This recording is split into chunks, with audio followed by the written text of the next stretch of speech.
Hello and welcome to the January 28th, 2024 episode of Nick's News. I am your host, Nick. We're brought to you by Some Budget Studios. That's right, I have finally started to put money into all of this.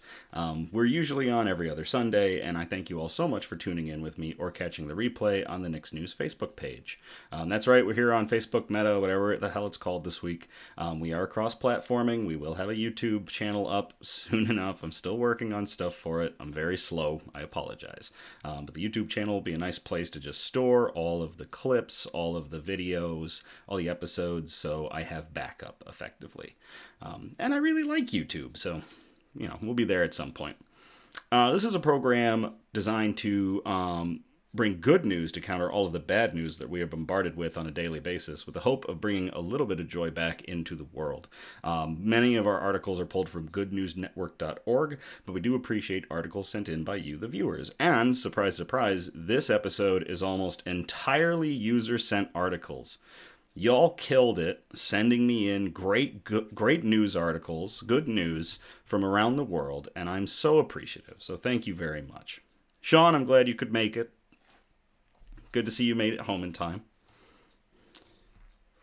I need a haircut, I know. So, let's get started with our news brew. Oop, I gotta take care of that. There we go. So our news brew for today is barrel-aged German chocolate cake pastry stout. This is from Untitled Art in collaboration with Xul Brewing Company. It is a 17% ABV high octane beer. It's an Imperial Pastry Stout. It's going to have amazing flavors. It's bourbon barreled, so I am expecting a lot from this one. And we'll give it a good crack to get it open, because I don't need the Balisong bottle opener. Oh, and there's little wisps. There's little wisps of goodness coming out of the top of that, but I don't think the camera caught it. We've got one of our fantastic Dragon's Milk Triple Mash Teku glasses, because Dragon's Milk Triple Mash sits in at 17%. I had one the other day. It was fantastic. And yeah, I like using this glass for very strong beer. So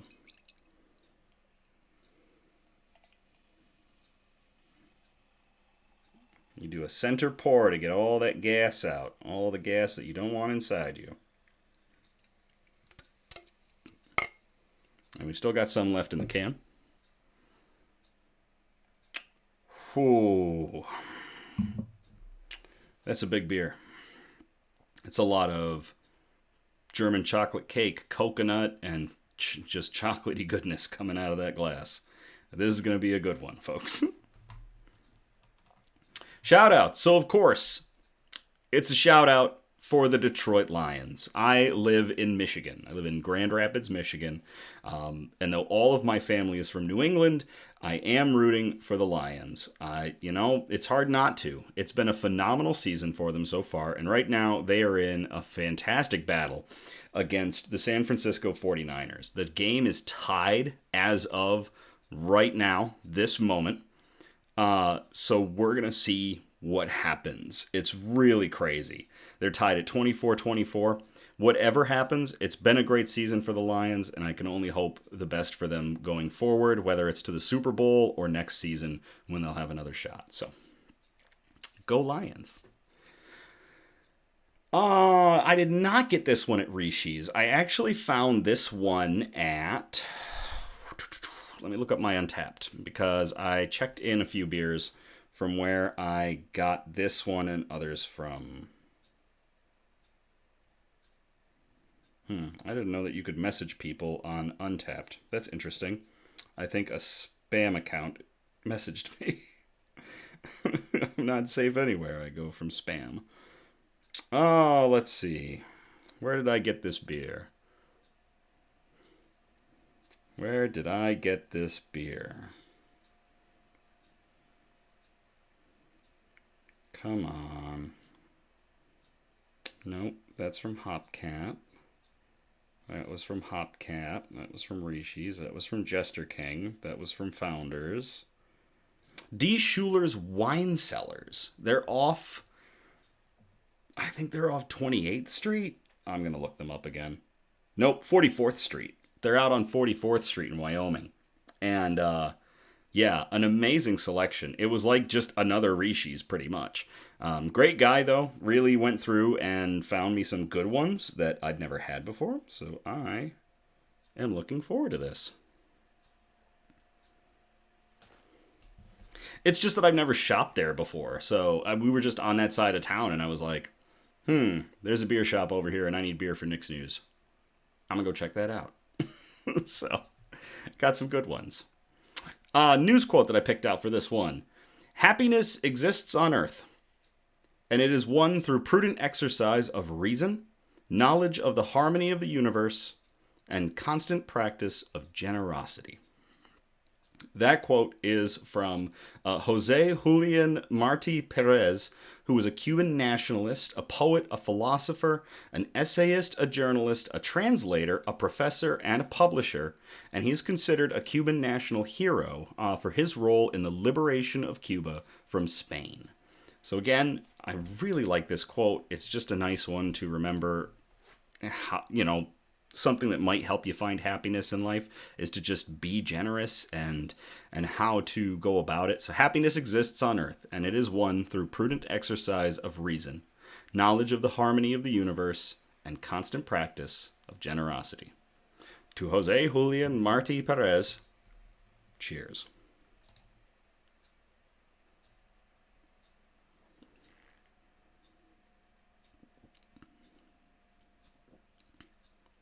Wow.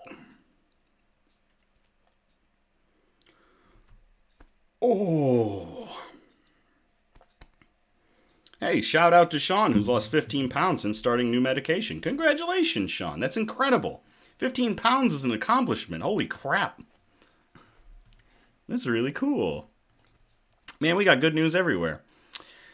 Bug update. All's well on the bug front. I'm very happy to report there's little to no change. I've had a couple more darkling beetles emerge. I had 3 more pop in, so that's really cool. There is a loss to report, but it's not a loss that I'm sad over. The chirping cricket is no more. I discovered his husk in the terrarium. He was taken down by none other than our prodigal savior, Annie the arachnid.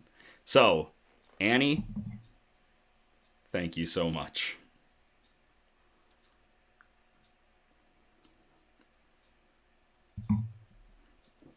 Oh, that's good beer. Wow, that's good beer. Wow, that's strong beer. Oh my gosh. 17% and it wears it well. It kind of creeps up on you. And the heat and the warmth of that booziness just hits you right in the chest. Jeez. All right, so we've got a lot of stuff to cover today. Like I said in the intro, almost all the articles for tonight are submissions. So thank you, everybody, for sending in just a ton of articles. It really made it easier for me, especially coming off of the No Nick week, or the No Nick News week 2 weeks ago. So thank you very much. So our broadcast is normally broken up into 4 categories, and those 4 categories are science and technology, health and medicine, flora and fauna, aka plants and animals, and we usually end on the wholesome notes. I am, however, going to have our magical 5th category that occasionally pops up, and it is Nick News. I want to explain why we didn't have an episode last week. I feel bad when I have to miss episodes. There was a lot going on, and I do feel like I should talk about it to get it out there and let you all know that there was some news in my life. So we'll get to that at the very end. If you don't want to stick around that long, I understand. But if you do, thank you. So let's get into category 1, science and technology. And I will start posting these articles in the chat if y'all want to read along with me. I called this first one Peeling Back the Mysteries of Titan. And this one came in from Charlie. Thank you very much, Charlie, for sending in this article. Let me open up the producer dashboard. Is that the one I need to open up? Yep. So I will... Oh no, fan, stop it. I will paste this into the chat for y'all to read along.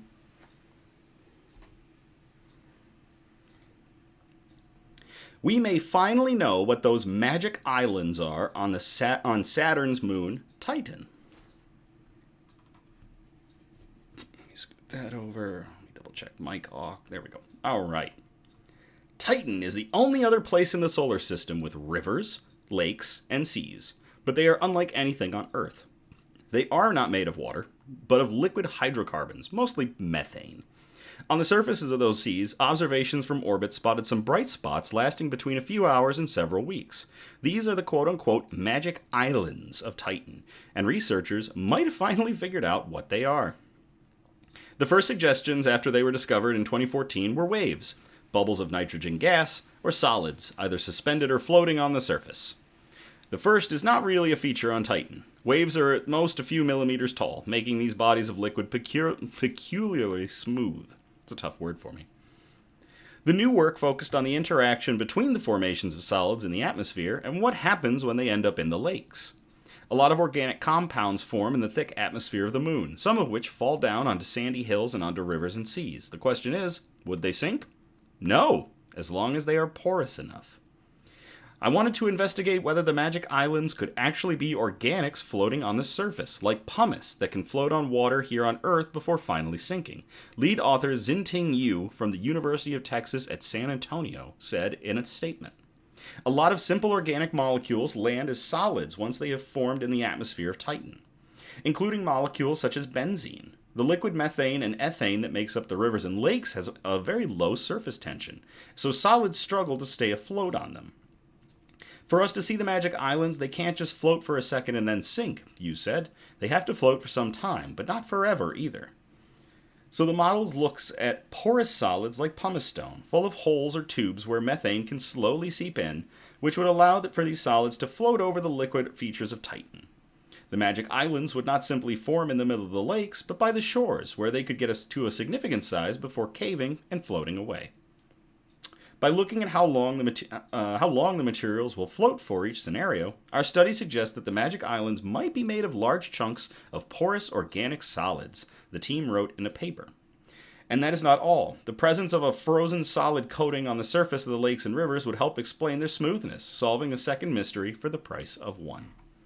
So really interesting things going on in figuring out what is going on in a moon in our solar system that is packing a lot of crazy features that we haven't seen anywhere else except our own planet. So that is really cool. Hey, Cassidy.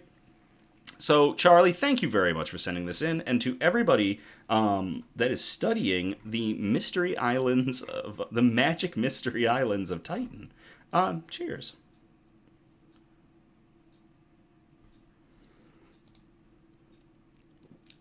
My God, that's a strong beer.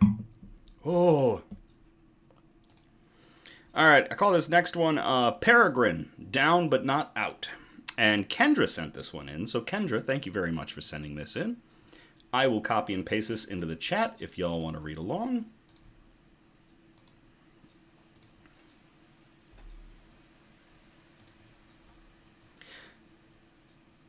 In the face of doom, lunar landers' instruments spring to life.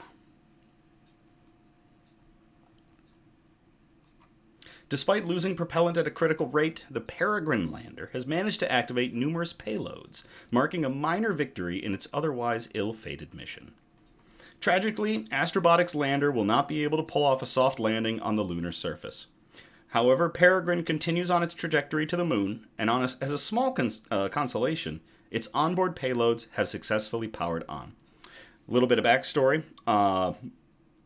There was a lunar lander known as Peregrine. It was built by Astrobotics, and it was sent off to be a nice science package to go and cruise around on the lunar surface.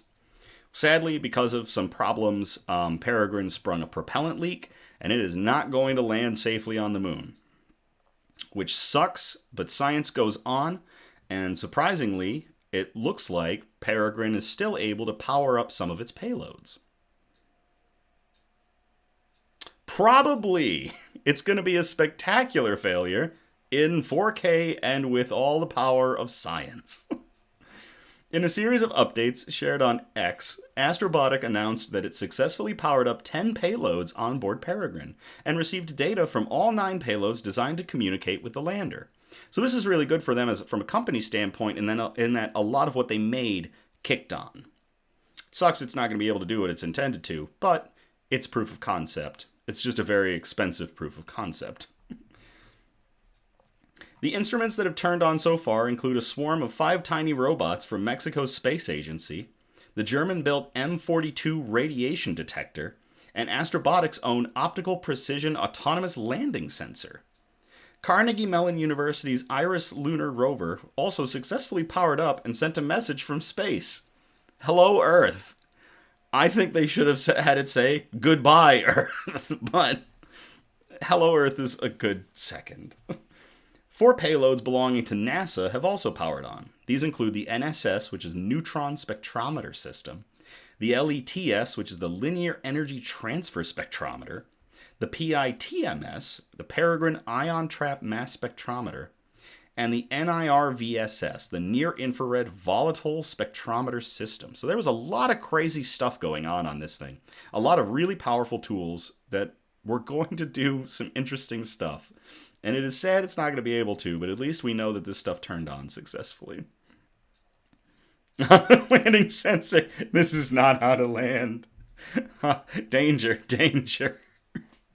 That's so sad. Oh, man. Encouragingly, 2 of the payloads, the NSS and the LETS, have started measuring different components of the radiation environment in interplanetary space around the Earth and the Moon, NASA wrote in a blog post. So it's not all lost. These systems can still give us some pretty interesting data. The German-built M42 radiation detector is also designed to measure and analyze the levels of cosmic radiation during its journey to the Moon, to assess the safety and feasibility of future human lunar missions.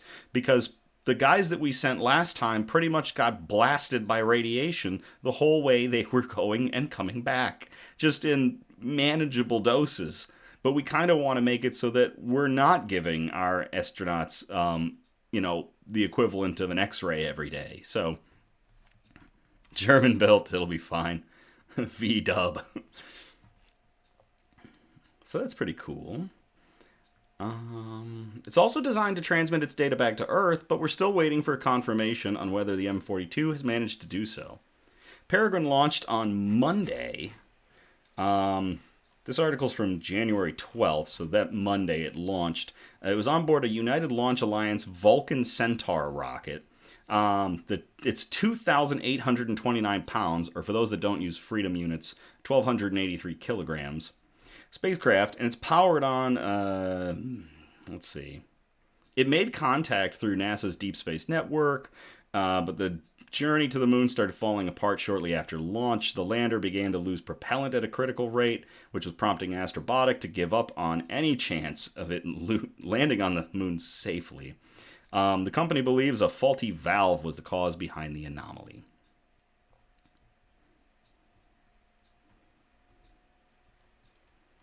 Despite leaking propellant, the lander has been operational for nearly 4 days.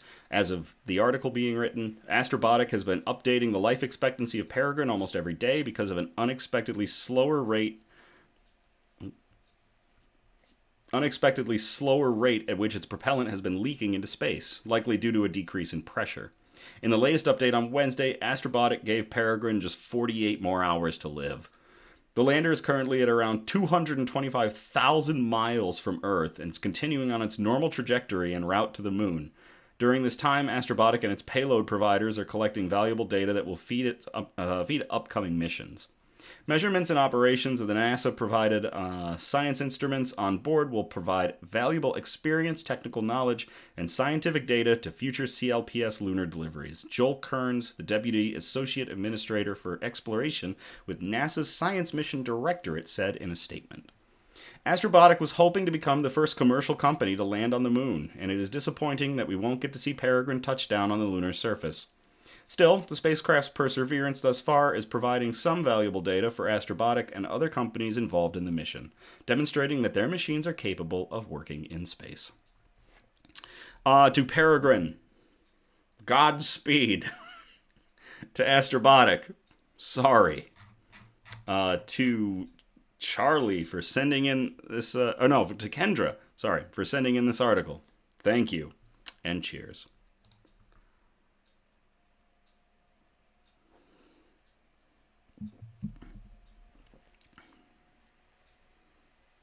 Oh, Peregrine.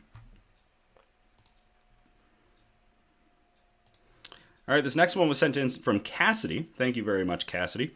I called it Magic Balls. Try to say that without laughing. Dang it. I didn't do it. I'll copy and paste this in the chat if y'all want to read along with me.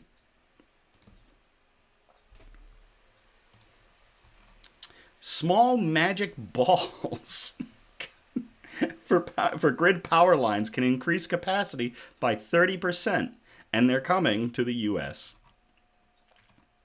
A Norwegian company named after a mythical Norse god is helping power lines transmit as smoothly and evenly as possible with the help of a small magic sphere the size of a soccer ball.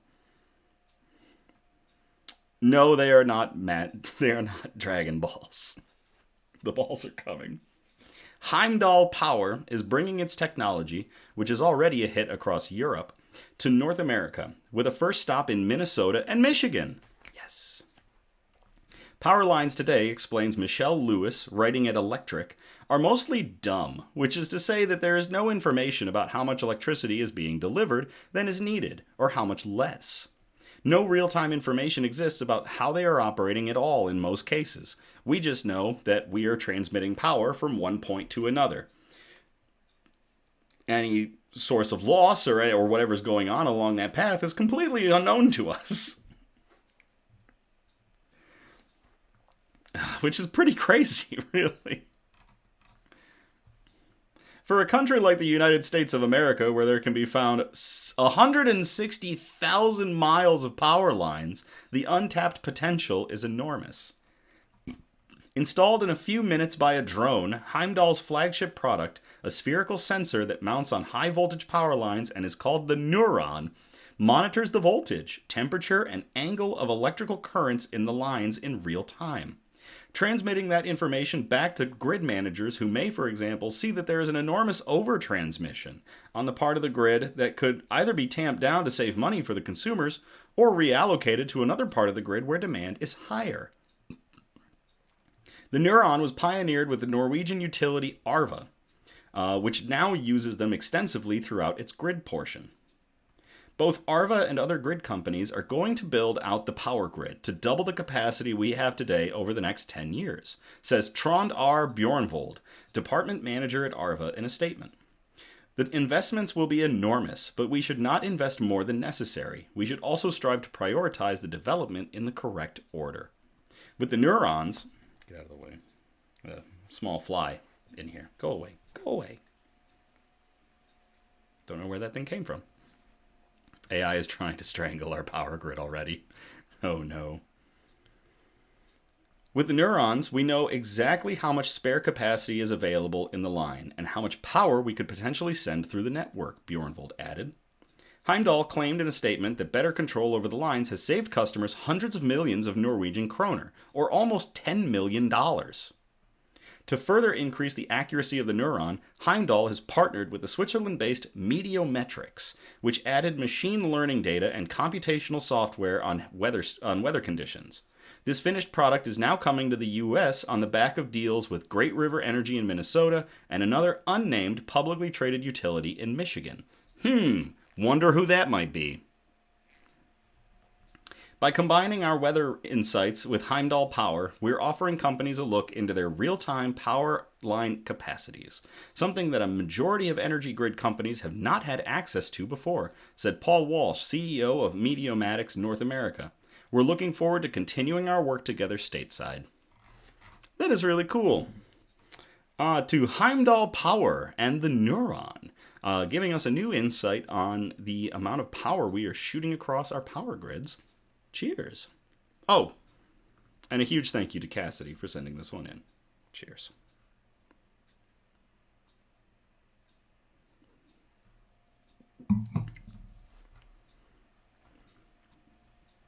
That is a strong beer. Wow. That is a really strong beer.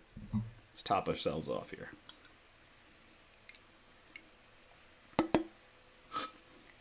I'm going to give this one 5 stars on Untapped when this is done.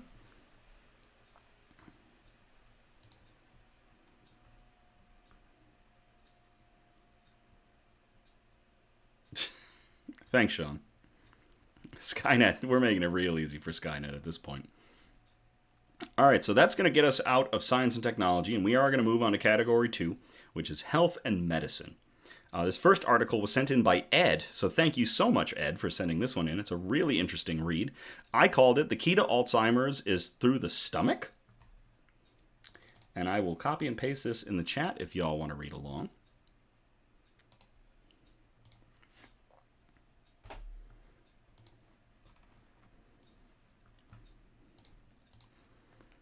Gut inflammation is associated with aging and Alzheimer's disease.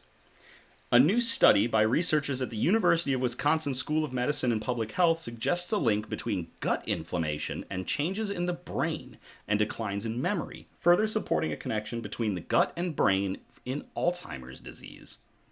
The study, recently published in the Nature journal Scientific Reports, showed that as levels of calprotectin, an inflammatory marker, increased in the volunteer study participants' stool samples, so too did the amount of amyloid plaque accumulating in the brains of those with Alzheimer's disease.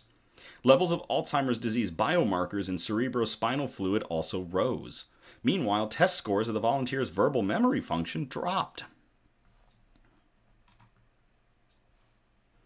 Even volunteers who did not have Alzheimer's disease had lower scores on a memory test correlated with higher levels of calprotectin. According to Barbara Bendlin, professor of medicine at the UW School of Medicine and Public Health.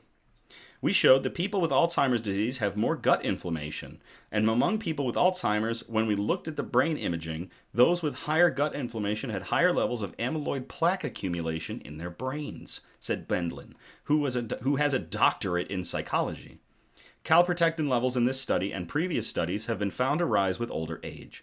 One theory is that gut inflammation is caused by changes in the microbiome that occur as people age, and this inflammation can further contribute to neurodegenerative diseases.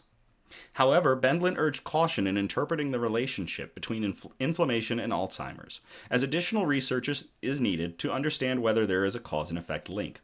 Correlation is not causation. It's good to do our due diligence. But it is interesting if we have found a link between the two. We can't infer causality from this study. For that, we need to do animal studies, she said. This is a big article. Bendlin's 2 collaborators and senior authors on this paper, Federico Rey, associate professor of bacteriology at UW-Madison, who holds a doctorate in microbiology, and Tyler Euland, who is an assistant professor of pathology and laboratory medicine at UW School of Medicine and Public Health, who holds a doctorate in cellular and molecular biology, are now performing animal studies to determine whether inflammation or diet changes can elicit a mouse version of Alzheimer's. 3 UW-Madison graduate students, Margot Heston, Kendra Hanslick, and Katie Zarbach, were co-first authors on the study.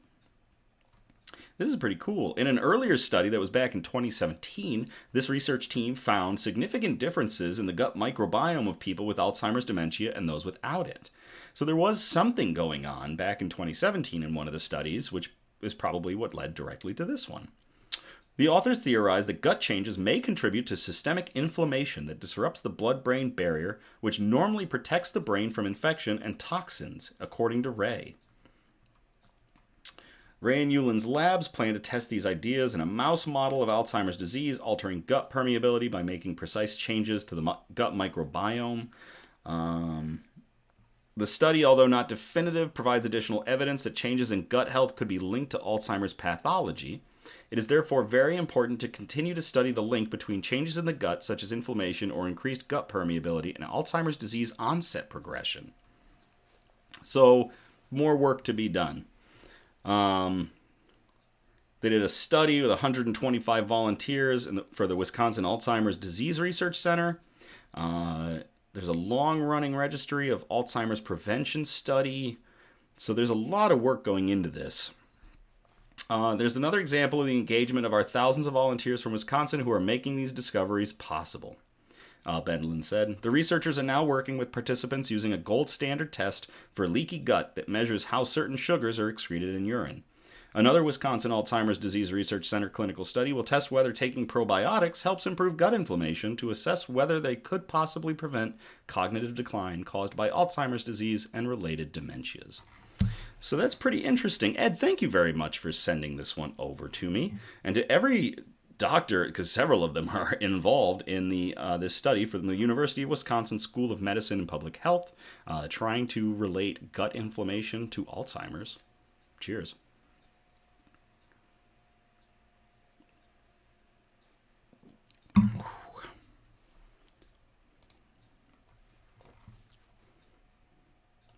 It sucks because now that I'm thinking about it, I actually missed an article.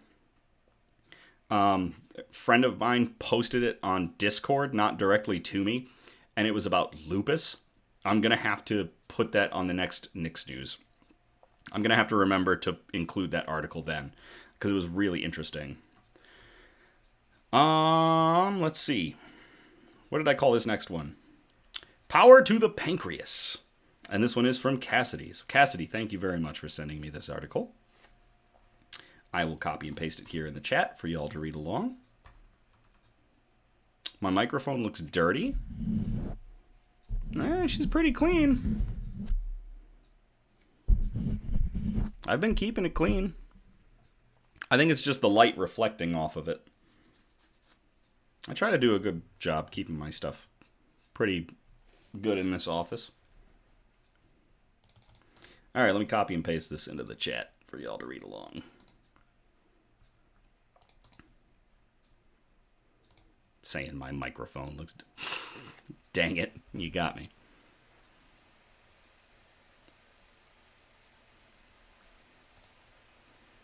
Diabetes breakthrough. FDA-approved drugs regenerate insulin production in 48 hours. That's pretty crazy. We're another step closer to reducing the need for round-the-clock insulin injections to manage diabetes after a new study showed how insulin-producing cells could be regenerated in the pancreas.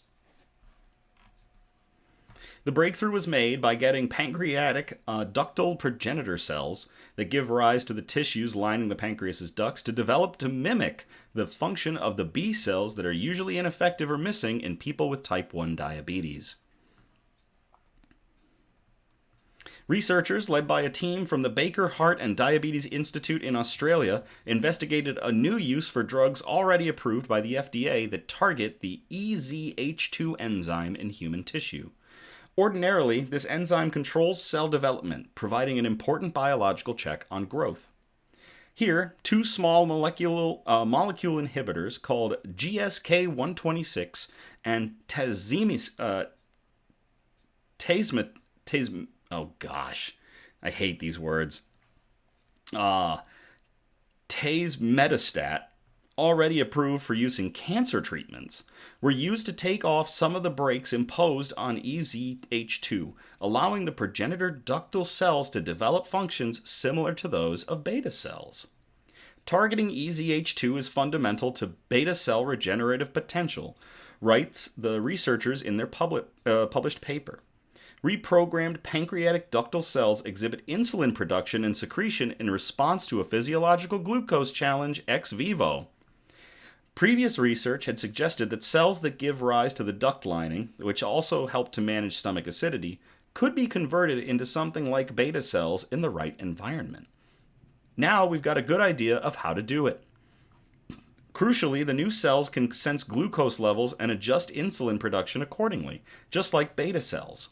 In type 1 diabetes, which the study focuses on, the original beta cells are mistakenly destroyed by the body's immune system, which then means blood glucose and insulin must be managed with regular injections.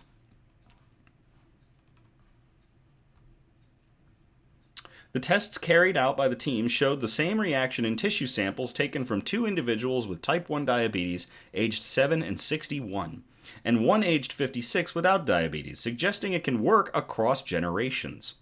Another positive sign is that it took just 48 hours of stimulation before regular insulin production resumed. Around 422 million people are thought to be living with diabetes worldwide. Relying on manually checking and managing blood sugar levels.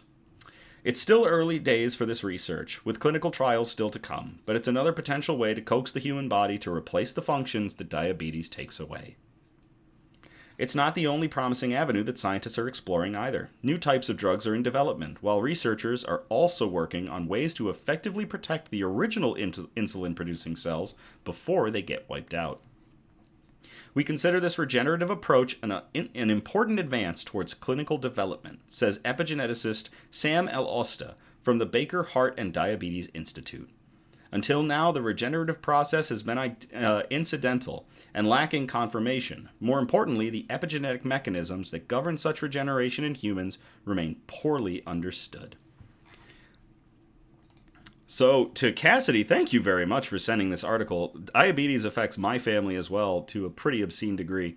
A lot of risk for it. And this is awesome that there is research like this going on to kickstart the pancreas back into producing insulin. That is really neat. So thank you very much. And to everyone in this study, the team led at the team from the Baker Heart and Diabetes Institute, cheers and good luck.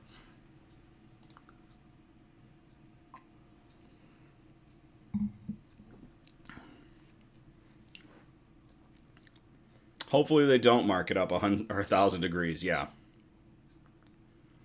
A lot of folks would be happy for this one.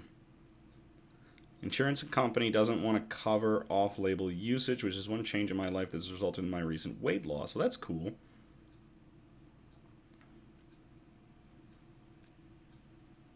Hey, anything we can all do. I'm getting back into the gym to get my weight down. So definitely trying to keep my health on this one. So this is really cool news. All right, Cassidy sent us this. Cassidy sent in a bunch of articles. Cassidy sent us this next one as well. I called it Malaria Exit Stage Left. And I will copy and paste this into the chat for y'all to read along.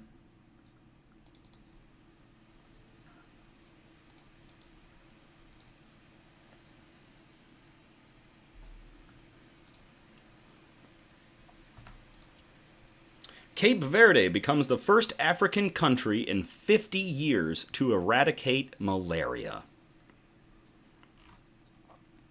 Becoming the first sub-Saharan African country to eliminate malaria in half a century, Cape Verde has gone 3 years without a single case of transmission. Malaria kills most people who die every year, and now that the...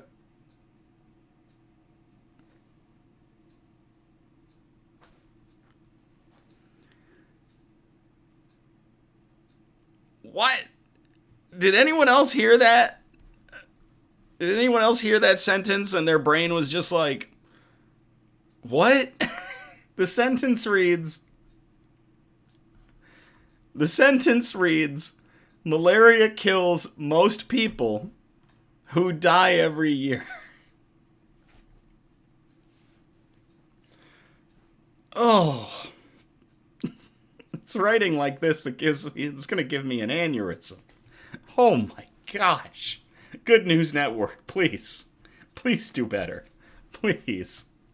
Oh, Lord, that hurts. Let's change that around to what it should say, which is probably something along the lines of malaria kills... Gosh, I don't even know what the statistic is. I'm guessing it's thousands of people every year. So we're going to go with that. Are they talking that about around the world in third? They're not. It's just malaria kills most people who die every year. I think they meant to say something else and they just didn't change it. I think they just wrote it and then were like, I'll get back to that. And then they didn't and they published this. Ow. Malaria kills thousands of people every year. And now that the complex phenomenon of various parasites and various mosquitoes has been quelled, it should stay that way. Wait. This sentence...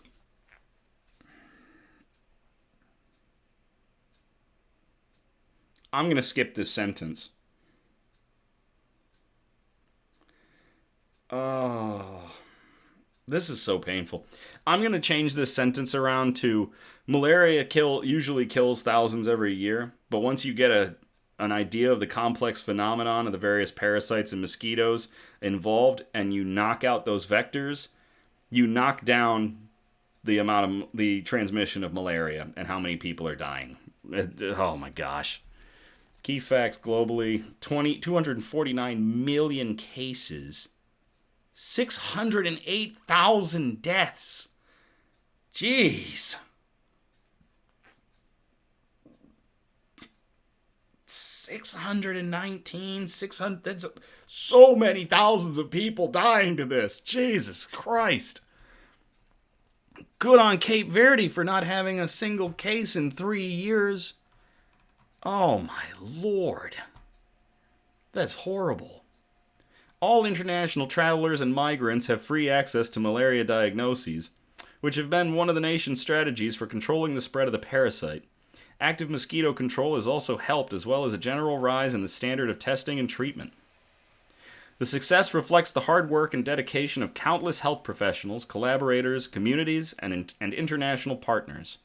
It is a testimony to what can be achieved through collective commitment to improving public health, Cape Verde's health minister, Dr. Philomena Goncalves, told the BBC. Mauritius, another island nation in African seas, was the last country to eliminate malaria, doing so in 1973. So no country has knocked malaria out since 1973. Great job, Cape Verde. Not needing the natural benefits of islands and oceans, the Lao People's Democratic Republic was recently hailed by the WHO for its successful eradication of the disease lymphatic filariasis. Or filariasis?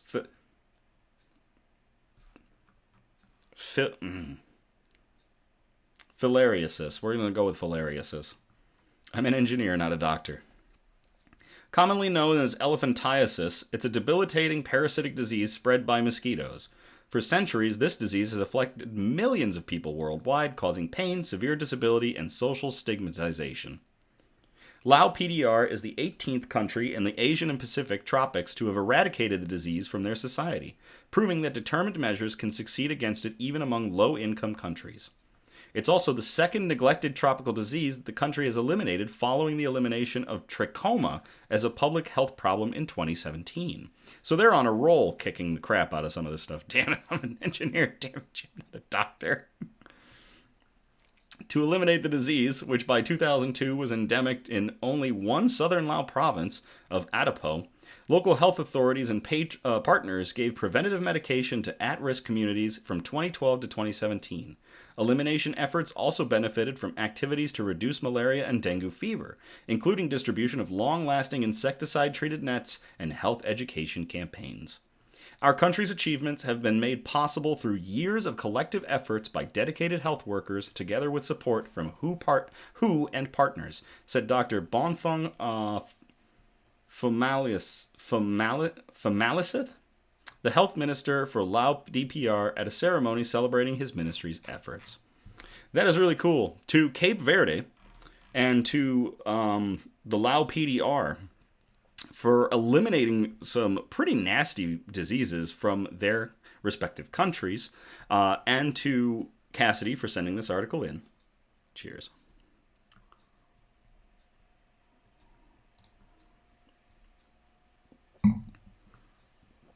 Oh, we got through that one. All right, so that gets us out of our second category and gets us into our third category, flora and fauna, aka plants and animals. This article was sent in by Charlie. Thank you very much, Charlie, for this one. I thoroughly enjoy the madness that is to come this spring and summer. And a little taste of that madness comes from the title that I assigned to this article, which is Insert Insectile Screaming. I will copy and paste this into the chat for y'all to read. This is going to be amazing.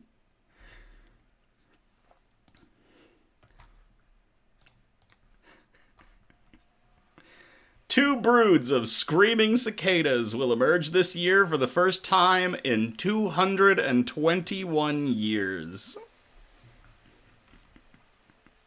Screaming flying cicadas will soon make a reappearance.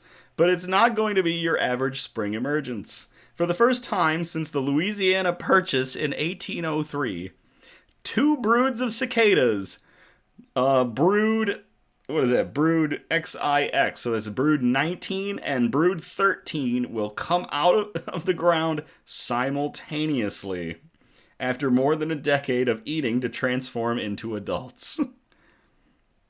There are 7 species of periodical cicadas, 3 that appear every 17 years and 4 that appear every 13. Smaller groups of those species, called broods, will spend those durations underground, where they will spend time eating and growing before they come out of the ground to become adults. While it's not uncommon for people to come across the insects every spring, what makes this year different is the fact that 2 broods, one with a 17-year span and one with a 13-year span, will appear at the same time, cicada tracking site Cicada Safari says. This is how you get Ender. This is how you get the hive. Oh, or whatever the bugs are called in that. I don't remember what they're called in that series. The Formix? I think it was the Formix. This is how you get Formix. Oh, boy. It will be the first time since 1803, when Thomas Jefferson was president of the U.S. and the Louisiana Purchase was made, that broods 13 and 19 will be seen at the same time. The Formica. Yeah, you're going to get hit in the face by cicadas. Oh, God, that's going to be terrible. Cicada season's telltale sign is the noise. The males produce loud buzzing sounds that, according to Orkin Pest Control Company, are primarily used to attract mates. According to Cicada Safari, people can expect to see this year's broods in late April and early May. Long-running cicada tracking website Cicada Mania says that the insects come out of the ground, on average, when the soil 8 inches below the surface reaches 64 degrees Fahrenheit, as that temperature warms their bodies. A nice warm rain will often trigger an emergence, the site says. This year's broods, 13 and 19, are going to be great. Brood 13, which was last seen back in 2007, is expected to be seen in Iowa, Wisconsin, and potentially Michigan, according to Cicada Mania. Brood 19, which was last seen in 2011, is expected to emerge across Alabama, Arkansas, Georgia, Kentucky, Louisiana, Missouri, Mississippi, North Carolina, Oklahoma, South Carolina, Tennessee, and Virginia. At least 2 states, Illinois and Indiana, will see both. God have mercy on our souls. April and May are going to be so loud for so many people. Oh, that's disgusting. Can you imagine if you go to like Cedar Point in Ohio and these things are coming up and you take a cicada to the face while you're on like Millennium Force? Oh, God. That'd be rough. Man, this is going to be loud. Charlie, thank you very much for sending this in, and to Cicada Safari and Cicada Mania for tracking these emergences. Cheers.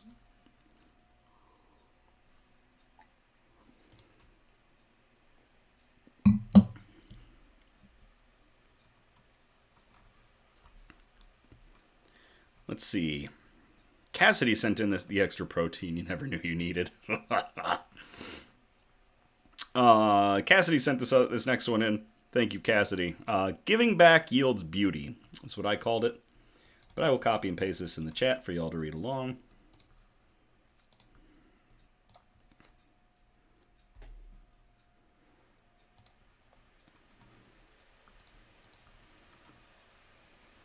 Farmer combats flooding by returning creeks to nature. Wildlife that has come back is phenomenal.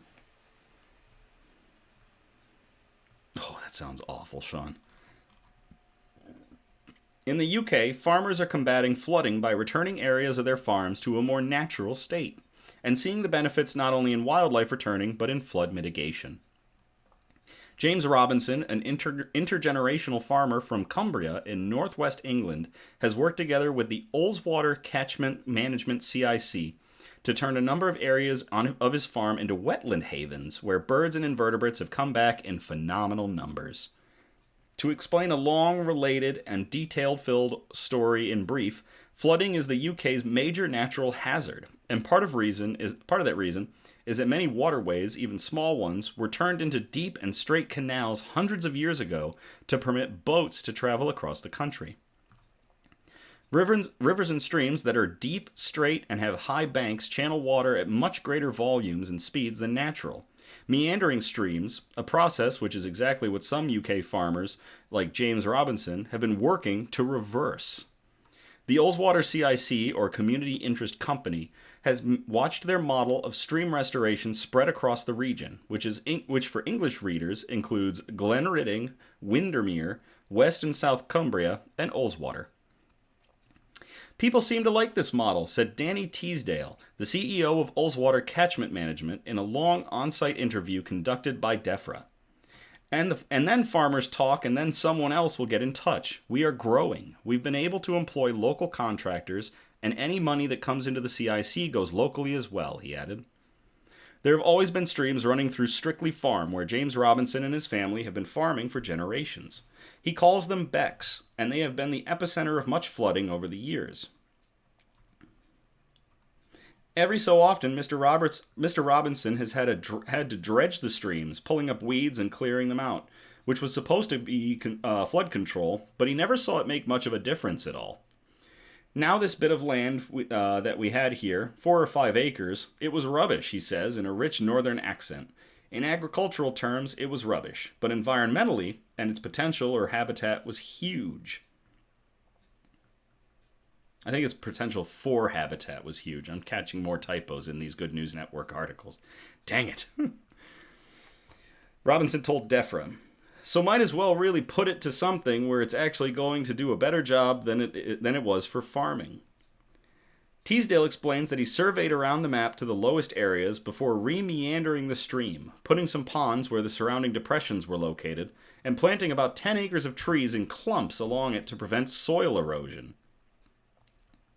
Robinson also fenced off the area from his cattle to ensure the vegetation had a chance to robustly regrow.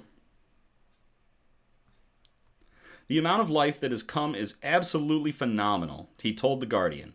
We get the extra bird life as well. It's how a fantastic area where there's always water, there's always standing water, even when it's really, really dry. There is dragonflies in it, there's snipe in it, said Teasdale, before adding that Robinson has even seen a barn owl, which hasn't been seen on his farm in over 40 years. We'd come down here one evening, and there it was hunting, and we see it most evenings now hunting over there, says Robinson, probably pointing while this article was written. There are numerous other benefits to restoring the natural path and character of streams and rivers, including for carbon sequestration. Grasslands, and in particularly wetlands, store more carbon underground than forests, because there's less decomposition of plant material. Furthermore, in the largest study of its kind in the UK, scientists at the UK Centre for Ecology and Hydrology found that numbers of the majority of species did better at a partially rewilded farm than in other comparable farmed landscapes, but without a drop in yield corresponding to the surrender of the farming acres. The scientists put this down to a variety of ecosystem services that are difficult to quantify altogether, but could involve such things like natural pest control from increased numbers of insect-eating birds. That's really cool. To the farmers out in England that are figuring out if they give some land back to nature, it makes everything better, and to Cassidy for sending in this article, cheers.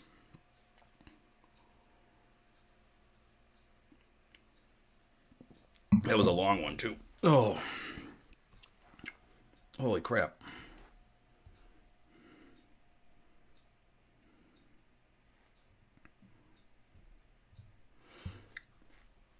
Ooh, all right.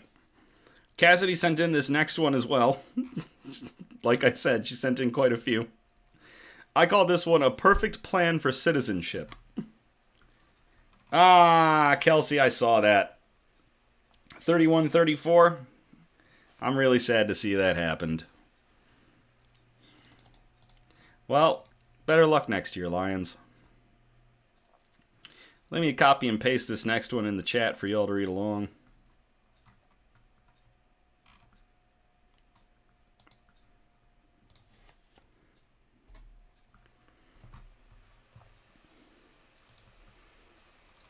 Singapore's 30-year ban on cats in government housing is lifted, providing millions of felines with citizenship.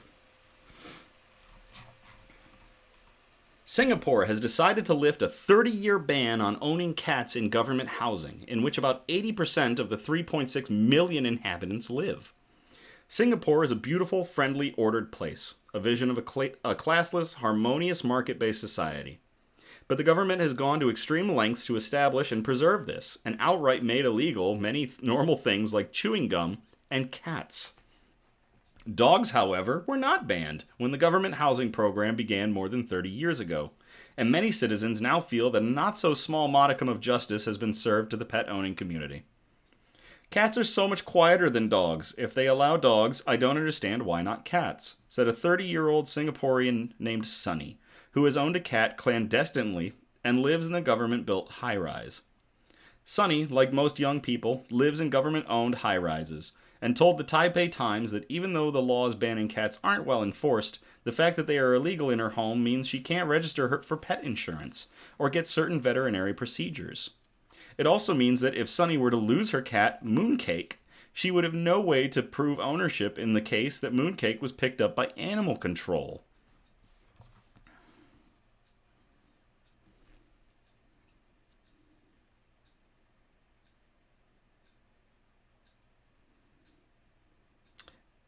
Yes, Cassidy, I know you have to send a cat article. I really want some articles for the next Nick's News about bees.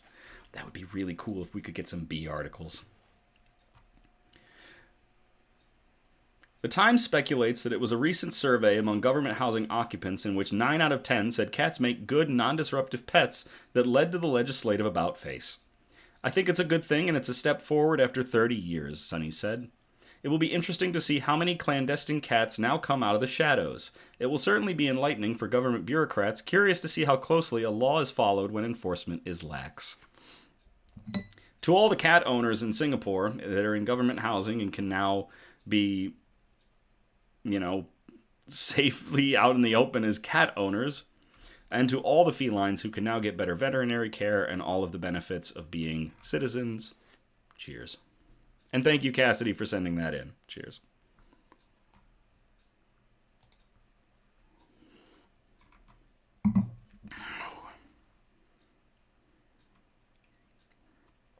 That would be pretty adorable. All right, I called this next one Neo Beats the Odds. This one is adorable. I'm going to copy and paste this in the chat if y'all want to read along.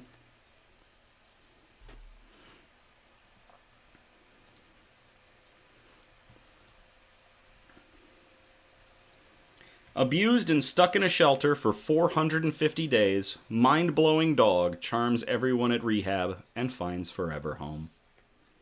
And there is an adorable picture of this dog hugging someone. Allie Pepke had very little hope that a dog named Neo would be able to fit in at her rehabilitation center. The poor pooch had been in a shelter for over a year, more than 450 days, and was part of an ongoing animal abuse trial, which Pepke said typically creates an animal that's difficult, and in many cases impossible, to rehabilitate into gentle domestic life. But as soon as she saw the white pooch with black spots, the manager for the life-saving program at Best Friends Pet Resource Center said she was blown away. To meet a dog who had been through all of that, who just immediately trusted you and immediately wanted attention from you, was just mind-blowing. Neo was that one that I was like, oh my gosh, we're making a difference, said Pepke. Neo was the victim of severe animal abuse, but it wasn't long after arriving at Best Friends location in central Arkansas that a forever home was finally in sight.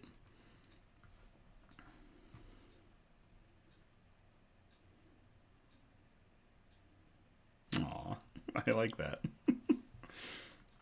Taken in by foster mom Linda Songbird, Neo needed less than a day to convince Linda that he was fit for a lifetime of companionship.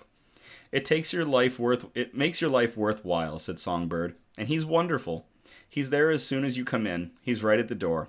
Happy to see you. It's a story which reminds us that everyone deserves a fair shake and a second chance besides. And there's a video of Neo finding his forever home. So, to Neo, and to everybody at the life-saving program at Best Friends Pet Resource Center, and to Neo's new owners. Cheers.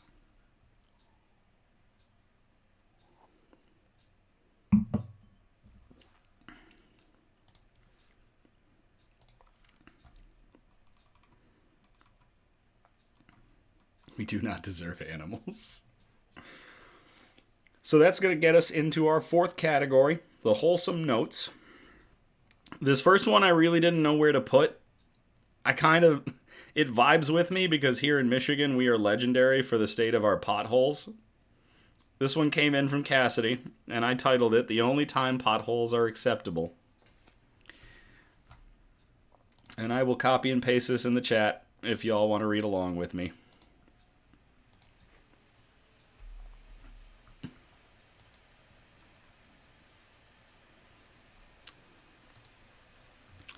Dead man is jolted back to life by the endless bumps of India's potholes. It should have been health and medicine maybe, but I just didn't know. So I put it as a wholesome note because it's just funny. And I'm glad this guy's alive. They breed anger and derision. They cause annoyance, discomfort, and even expensive repairs. But India's famous potholes actually saved a life on Friday. And this article came out on the 15th of January. That's funny.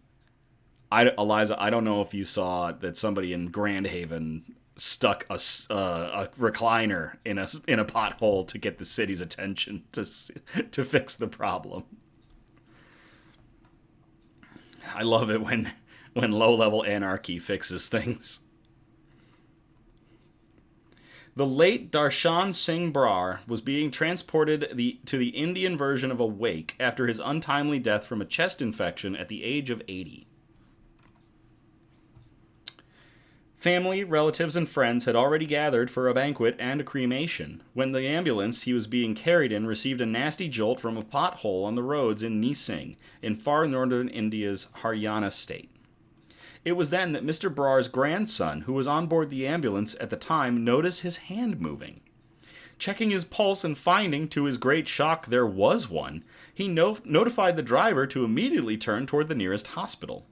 He was declared alive and savable, and was referred to the Rawal Hospital in the city of Karnal. It is a miracle. Now we are hoping that my grandfather recovers soon, said Balwan Singh, another of Mr. Brar's grandsons. Everyone who had gathered to mourn his death congratulated us, and we requested them to have the food we had arranged. It is God's grace that he is now breathing, and we are hoping he will get better.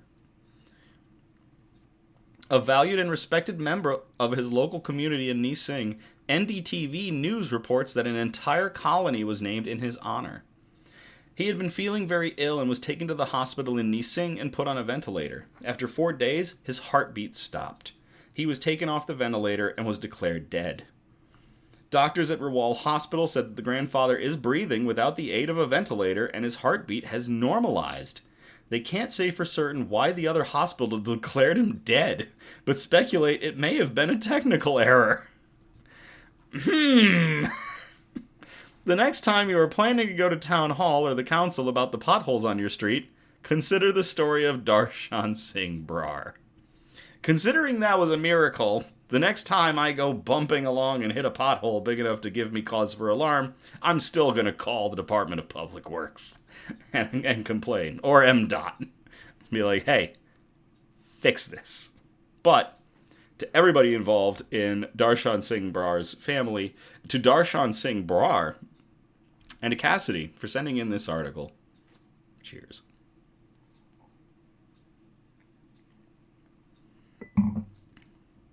Oh, that's funny, Sean.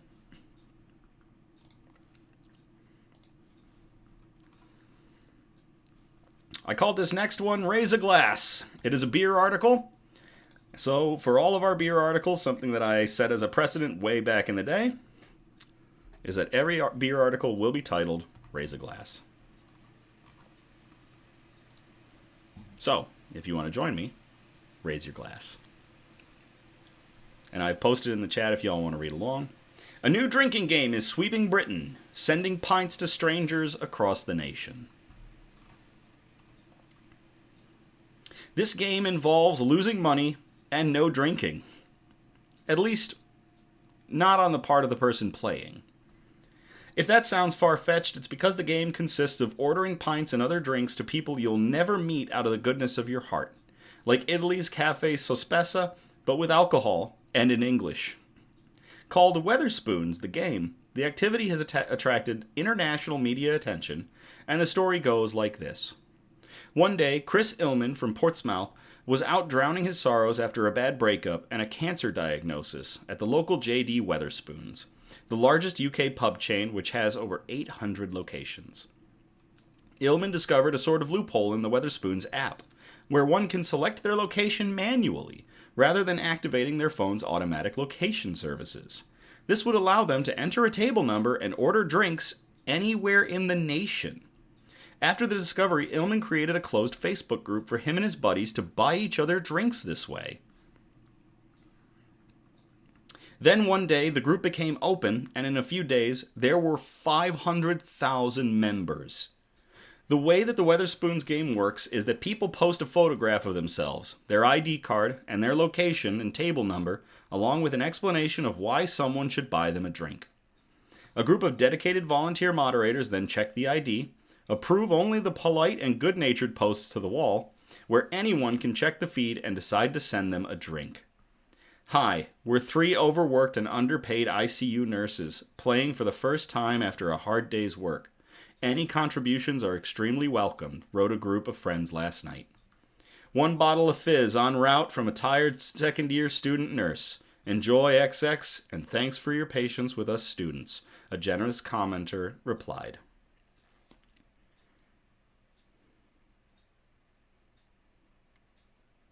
That's acceptable. Hey, Julie, glad you could make it. Yeah, after the game. And that's acceptable, Sean. I just think this is really interesting that the moderators are screening out posts to make sure that they're good-natured.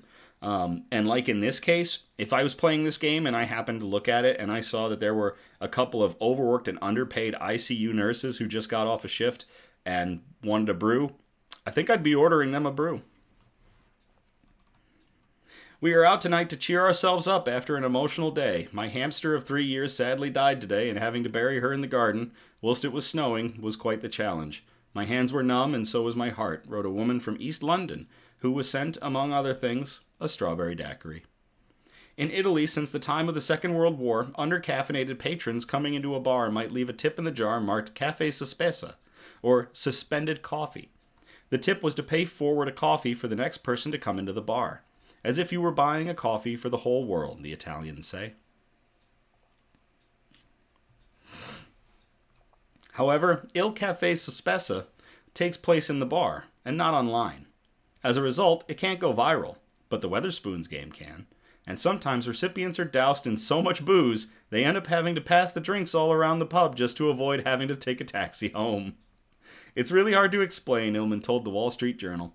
People, it turns out, love sitting on their sofas during nights in, ordering drinks for people enjoying a night out, he says.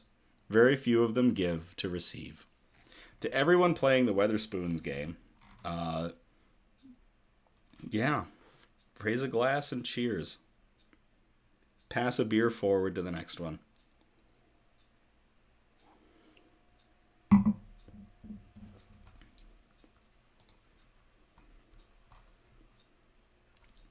Don't let the Germans know about this.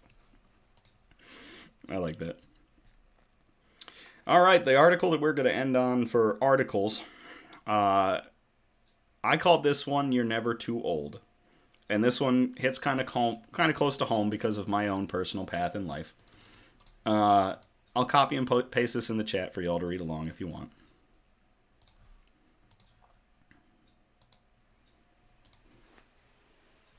It'll break the servers.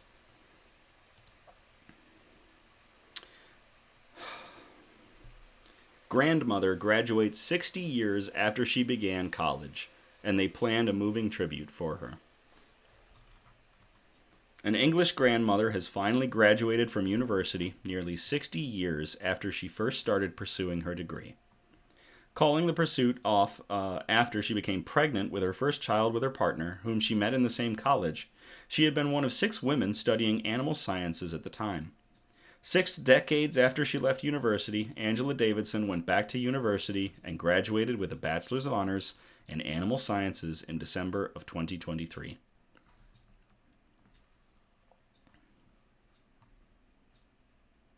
I think we read a similar one. I don't think it was this one, though. Oh, got it in 65? Wow. Congrats to her. Never give up. As she walked onto the stage, a number of the university told the crowd that today our class of veterinary students numbers some 200. About 80% of them are women. In 1960, they continued, that number was just 6. And one of those students, Angela Davidson, still waits for her degree. And today, she will get it. If we did do this article a few weeks ago, I'm fine with doing it again. The speaker said that the university was unable to support her at the time she was pregnant in class, but explained to the gathered audiences that she not only entered a happy family life, but also had a very successful professional life. On the day of her graduation, Angela was surrounded by her children and grandchildren. It was the most wonderful morning. I've waited years for this, she said. The early 1960s was a very different time for women that has been acknowledged today. I felt such a warm atmosphere. I've waited many years for this, and my daughter, who I was expecting when I left the course, was here with me today to see me finally pick up my degree. And there is a video of that touching moment where she picked up her degree. So, to Angela Davidson, proving that it is never too late to go back to school if you want to. Cheers.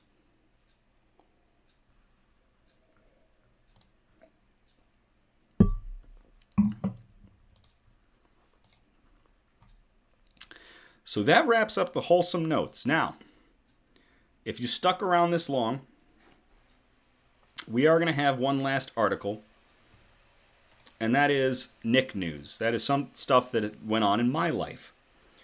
And it's mostly an explanation of why we didn't have an episode 2 weeks ago and what happened.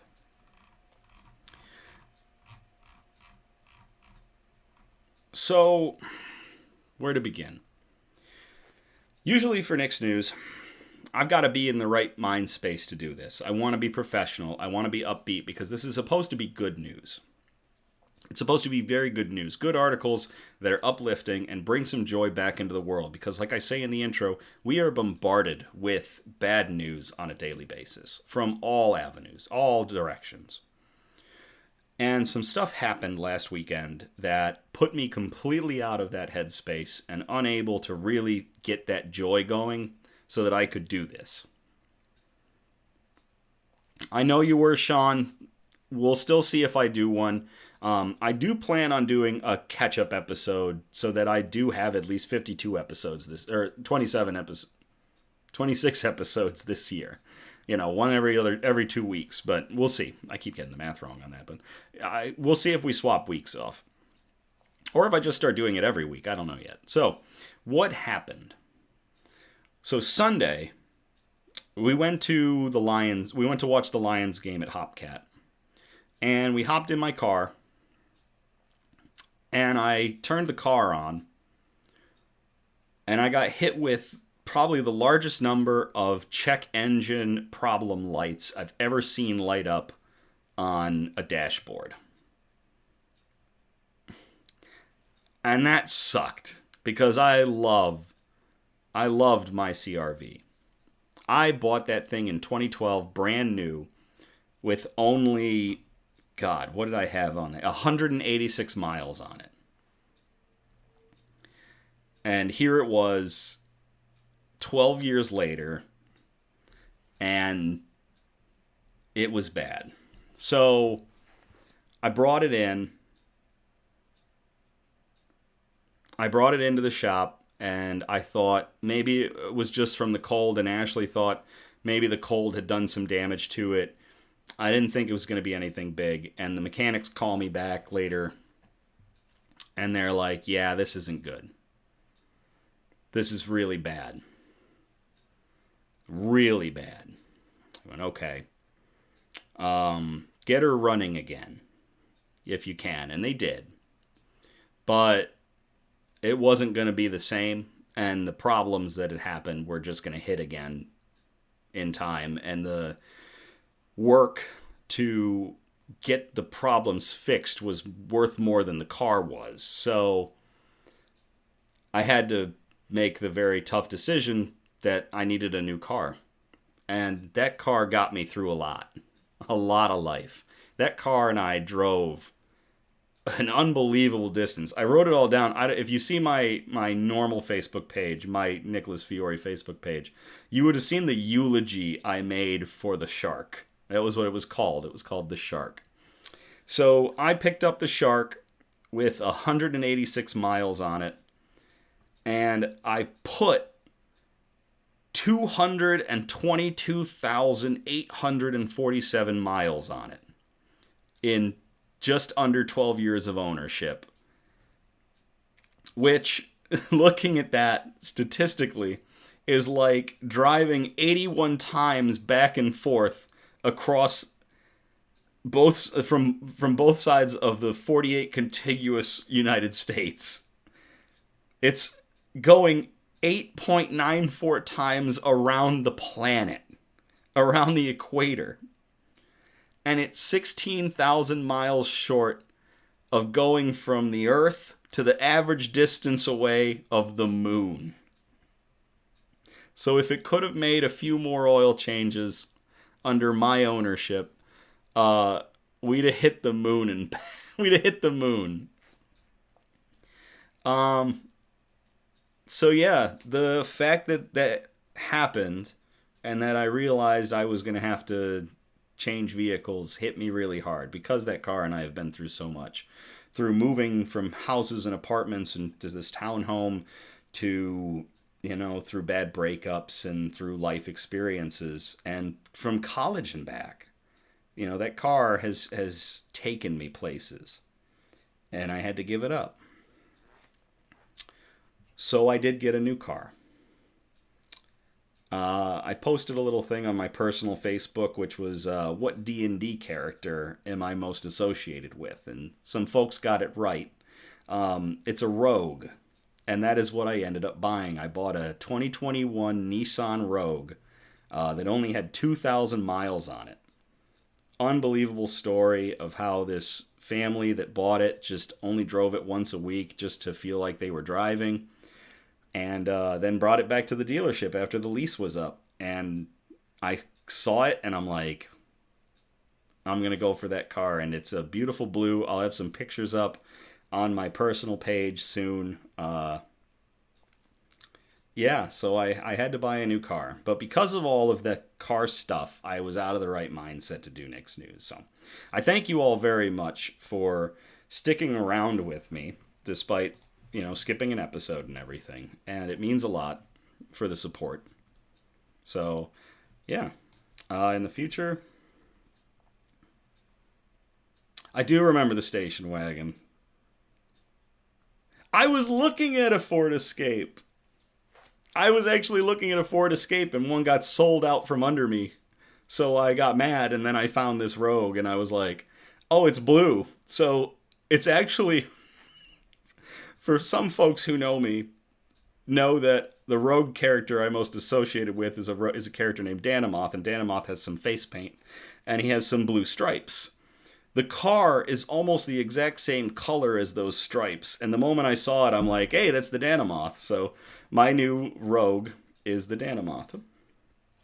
And it's been an amazing ride so far. It's a phenomenal vehicle.